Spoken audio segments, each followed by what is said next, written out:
In the small industrial town of Crestwood, Marissa Thompson, a single mother of two, stood at the edge of despair. Unpaid bills piled up, her recent layoff from the garment factory stung, and the demands of raising her children alone weighed heavily.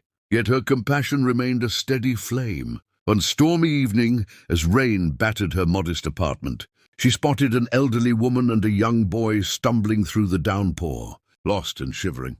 Without hesitation, she opened her door, offering warmth, a meal, and shelter.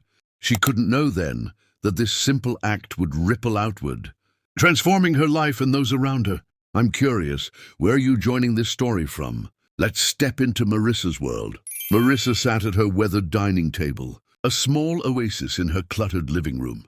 Her fingers moved deftly, pulling a strand of soft blue wool through a knitting needle's loops, a skill honed over countless nights. The overhead bulb flickered, casting uneven shadows, so she nudged an old brass lamp closer, its glow highlighting the delicate stitches of a half-finished scarf. In the next room, her children, 7-year-old Caleb and 5-year-old Mia, slept under a patchwork quilt, their breath soft against the hum of a small space heater. Marissa kept it low, mindful of the electric bill that strained her already tight budget. Her 2-bedroom apartment on Crestwood's edge was a sanctuary, despite its peeling paint, creaky floorboards, and a drafty window sealed with a faded dish towel. She paused, the needle hovering, her eyes drifting to a stack of bills under a chipped mug, their red-stamped warnings glaring. 4 weeks earlier, the garment factory where she worked had closed abruptly, a cold termination letter her only farewell. Economic pressures, the owner had muttered. Imports are too cheap. We're downsizing. Marissa recalled standing with other workers, mostly women, many single mothers like her, their faces etched with weary resignation. The job had been a lifeline in a town where opportunities were scarce, and its loss left her tethered to the fragile hope of her online shop, Cozy Threads. Crestwood was no place for grand dreams. Its main street, lined with faded storefronts, held a single grocery store that raised prices monthly. Milk, once affordable, now cost $4 a gallon. The blue wool in Marissa's hands, once $3 a skein, was now $5.50. Knitting, a craft learned from her late grandmother Lena, had become her sole income. Cozy Threads offered handmade scarves, tiny pumpkins for fall, snowflakes for winter, and plush animals for nurseries. Each sale, signaled by a chime on her cracked phone, meant groceries, cough syrup for Mia's lingering cold, or gas for her aging hatchback. Her apartment told a story of survival: sagging couch, cracked walls, a patch where Caleb had drawn a lopsided sun in crayon. Yet it was hers, paid for with every rent check, even if it meant skipping meals to feed her kids. That afternoon, rain began, a soft drizzle turning into a torrential downpour. The sky darkened to a bruised purple, the roof groaning under the deluge. Marissa peered out, her breath fogging the glass. Rain like this meant fewer passers-by, fewer eyes on her knitted goods displayed on a wooden rack outside. Stars, coasters, bunnies with bead eyes, each a plea for survival. Sighing, she pulled on a faded grey jacket, its zipper catching halfway, and stepped onto the porch to gather her damp creations. As she reached to close the door, a flash of movement caught her eye, a blur of red and green through the storm. A child's cry, sharp and frightened, pierced the rain's roar. Marissa squinted, her heart racing. An elderly woman, drenched and unsteady, shuffled toward her gate, clutching a torn umbrella in one hand and a small boy, no older than 6, in the other. His sneakers splashed in puddles, his thin jacket clinging to him. The woman's hair was plastered to her face, her eyes unfocused, her lips muttering incoherently. The boy looked up at Marissa, his gaze desperate, as if she were his only hope. "Come inside," Marissa called, her voice cutting through the storm. "You'll freeze out there." The boy tugged the woman forward, and Marissa grabbed a towel from a hook, wrapping it around the child first. He clung to her leg, trembling. The woman stood frozen, water pooling at her feet, her stare vacant. The air carried the scent of wet wool and cold skin, tinged with fear. Marissa knelt to the boy's level. "I'm Marissa. What's your name, sweetheart?" He sniffled, wiping his nose. Noah, that's my Grandma Ruth, but She's not okay. Marissa's stomach tightened. Ruth's twitching hands and distant eyes reminded her of her neighbor, Mrs. Clara, whose dementia had once led her to wander the block. Okay, Noah, Marissa said gently. Let's get you warm. I've got tomato soup if you're hungry. Noah nodded, his eyes wide. She helped him shed his soaked jacket, then took Ruth's cold hand, guiding her to the couch, which creaked but held. Stirring a pot of soup on the stove, Marissa thought of Caleb and Mia, asleep down the hall. Her fridge was nearly empty, but she had enough to share tonight. She ladled soup into mismatched bowls, added crackers, and lit a candle on the coffee table, its glow softening the room. In a world of storms, sometimes all you could do was open your door. Noah curled into the couch, the towel tight around him. Marissa handed him a bowl. Eat slowly, it's hot. He whispered, thank you. She turned to Ruth, who sat rigidly, staring at the candle's flicker. Miss Ruth, Marissa said softly, then louder, I've got soup for you. Ruth's head turned, a spark of recognition fading quickly. I don't know where, she murmured. That boy, he's following me. Marissa's heart sank. That's Noah, your grandson. He's been with you today. Ruth shook her head, her voice rising. No, I was at the store. Needed flour, a bus. Her words trailed into a panicked whisper. Marissa touched her hand. You're safe here. Breathe with me. Ruth's eyes closed and she sank back, exhausted. Checking the hallway where Caleb and Mia slept, Marissa fetched a dry blanket and an old sweater. Returning, she found Noah watching Ruth, his face pale.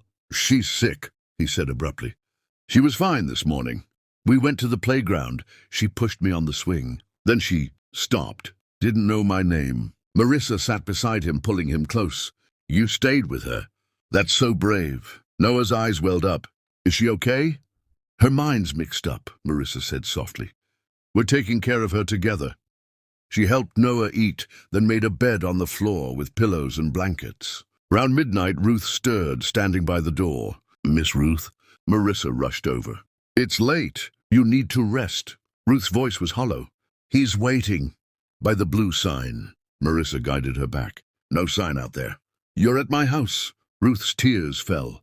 My boy, he was here. Marissa held her, whispering, I've got you. Ruth's fever burned against Marissa's palm as she pressed a damp cloth to her forehead. The living room air was thick with the scent of cooling soup and drying clothes. Thunder rumbled, mirroring Ruth's inner turmoil. Marissa sat on the couch's edge, watching Noah, curled on the floor with a knitted bear she'd given him, his face tight even in sleep. Her heart ached for his quiet strength, so like Caleb's when he comforted Mia during tough nights. Ruth's muttering softened names, David, Ellen, spilling from a life Marissa could only imagine. She thought of her grandmother Lena, whose knitting lessons and stories of resilience had sustained Marissa through her own hardships. Lena's words echoed, You can't fix the world, but you can hold a piece of it together. Marissa clung to that, her presence a steady anchor for Ruth and Noah. Past 1 a.m., the clock's ticking was a faint rhythm in the quiet. Marissa's body craved rest, but her mind replayed Ruth's vacant eyes and Noah's desperate grip. She stood, stretching, and tiptoed to the kitchen for chamomile tea, the peppermint gone. The kettle hummed as she glanced at the bills, the electricity notice due today. Another cozy thread sale might cover it, but the thought tightened her chest. Tonight, though, was about Ruth and Noah. Returning, she froze. Ruth was stirring, clutching the blanket, her eyes glassy but searching. Marissa? She whispered hoarsely. Marissa knelt, setting the tea down. I'm here. You're okay. Ruth's brow furrowed. I don't know where I am, but you're kind. Marissa squeezed her hand. You're in my home. You and Noah are safe. Ruth's gaze found Noah, a flicker of recognition passing. Noah, she murmured, a tear falling as her eyes closed. Marissa stayed close, the cloth now lukewarm. She recalled helping Mrs. Clara's daughter, Ellen with Clara's dementia, meals delivered, nights spent calming her wanderings. It had taught Marissa the power of presence, which she now offered Ruth and Noah, a small light in their storm. By 6 a.m., the rain had eased to a drizzle, the world cloaked in grey. Marissa sat hunched in her armchair, neck stiff from keeping watch. Ruth's breathing was steady, her fever broken around 4 a.m. Noah slept. The bear under his chin, his body relaxed. Marissa rubbed her eyes, the night's weight settling in. The apartment felt different, as if the storm had cleared a barrier. Caleb and Mia, still asleep, were her everything, the reason for her late nights, her sacrifices. Last night, opening her door had rekindled Lena's wisdom. Kindness is a seed. Plant it and it grows. The kettle whistled, and Marissa poured chamomile tea, its steam soothing. A rustle stopped her. Ruth sat up, her back straight, grey hair tucked behind her ears, eyes clear and focused. "Good morning," Ruth said, voice raspy but grounded. "I owe you more than I can say." Marissa set the tea down. "You remember last night?" Ruth nodded, glancing at Noah. "The rain being lost, Noah running after me, not knowing who he was." Her voice cracked. "But now I know." Noah stirred, eyes fluttering. "Grandma?" he gasped, scrambling into her lap. Ruth laughed, hoarse but joyful, holding him tight. "Yes, sweetheart, Grandma's here." Marissa stepped closer. "You had a fever, Miss Ruth. You were so disoriented." Ruth's gaze held gratitude and resignation. "I have early Alzheimer's, diagnosed last spring. I thought I had years. Yesterday was just a park day with Noah, but my mind turned to fog." Marissa knelt, her eyes soft. "You're safe now." Ruth shook her head, guilt etching her face. "I didn't tell my daughter Sarah. She's busy, always traveling. I thought I could hide it, spare her worry. But I scared Noah, and you took us in, strangers in a storm." Marissa smiled. "Not strangers, just people who needed help." Ruth exhaled. "Can I borrow your phone? Sarah must be frantic." Marissa handed over her cracked Android. Ruth dialed, hands trembling. The line rang twice before Sarah's voice, sharp with panic, answered, "Mom!" "Where are you?" Ruth's tears fell. "I'm safe with a kind woman named Marissa. I'm sorry." Marissa stepped back, pulling the curtains wide to let morning light flood the room, the street shimmering with puddles. Half an hour later, tires crunched outside. A silver SUV parked, and a woman in her late 30s stepped out, blouse wrinkled, hair in a messy bun, eyes red from a sleepless night. Marissa opened the door. "Sarah?" The woman nodded, breathless. "Sarah Bennett. My mom and Noah. Are they here?" "They're safe," Marissa said, stepping aside. Sarah's eyes found Ruth and Noah on the couch. Ruth pale but smiling, Noah curled against her. "Mom," Sarah whispered, dropping to her knees, taking Ruth's hands. "I called hospitals, police. I thought—" Ruth touched her cheek. "I'm sorry, sweetheart." Sarah hugged Noah, her shoulders shaking. "You're okay," she murmured. Turning to Marissa, Sarah's voice was thick. "You took them in?" Marissa nodded. "They came in the rain. Your mom was confused, Noah soaked. I couldn't leave them out there." Sarah scanned the room, patched carpet, knitted crafts, a child's cough from the hallway. "You have kids?" "Caleb and Mia asleep." Sarah stood, brushing away a tear. "I don't know how to thank you." "Your name?" "Marissa Thompson." Sarah shook her hand, warm and firm. "Marissa, I owe you everything." Marissa smiled. "Just take care of them." Sarah's gaze lingered on a basket of scarves, a snowflake ornament catching her eye. "You made these?" Marissa nodded. "It's how I get by since the factory closed. I sell online." Sarah's expression shifted. "I work in retail, home goods, artisans. These are incredible. My company needs authentic suppliers. This is it." Marissa blinked, the offer sinking in. "A business deal?" Sarah nodded. "A partnership, marketing, distribution, a platform. You wouldn't be alone." Marissa looked at her calloused hands, flecked with wool. For the first time in months, she imagined more than survival. Ruth nodded encouragingly, Noah's eyes hopeful. "All right," Marissa said, voice steady with possibility. "Let's talk."